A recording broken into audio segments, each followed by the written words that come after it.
Genesis chapter 2. Thus the heavens and the earth were completed in all their vast array. By the seventh day, God had finished the work he had been doing. So on the seventh day, he rested from all his work. Then God blessed the seventh day and made it holy, because on it he rested from all the work of creating that he had done. This is the account of the heavens and earth when they were created, when the Lord God made the earth and the heavens. Now no shrub had yet appeared on the earth, and no plant had yet sprung up, for the Lord God had not sent rain on the earth, and there was no one to work the ground. But streams came up from the earth and watered the whole surface of the ground.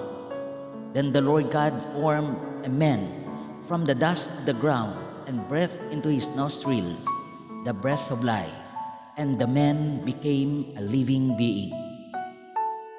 Now the Lord God had planted a garden in the east, in Eden, and there he put the man he had formed. The Lord God made all kinds of trees grow out of the ground, trees that were pleasing to the eye and good for food. In the middle of the garden were the tree of life and the tree of the knowledge of good and evil. A river watering the garden flowed from Eden. From there it was separated into 4 headwaters. The name of the first is the Pishon. It winds through the entire land of Havilah, where there is gold. The gold of that land is good. Aromatic resin and onyx are also there. The name of the second river is the Gihon. It winds through the entire land of Uz. The name of the third river is the Tigris.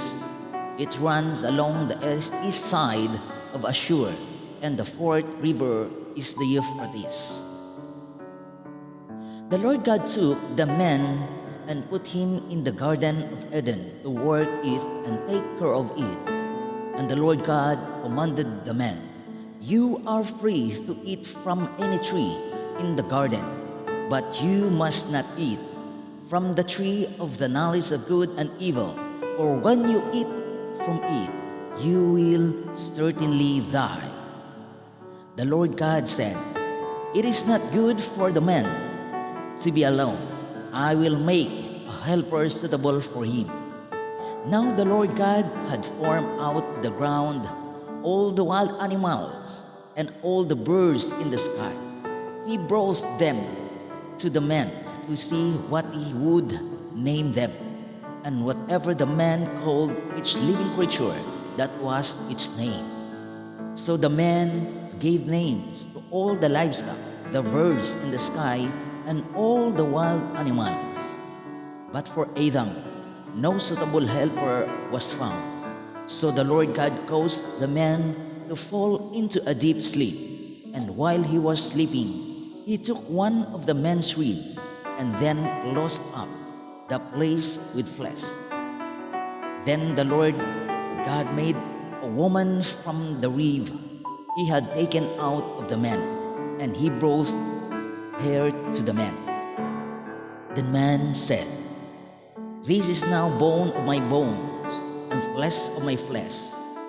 She shall be called woman, for she was taken out of a man." That is why a man leaves his father and mother and is united to his wife, and they become one flesh.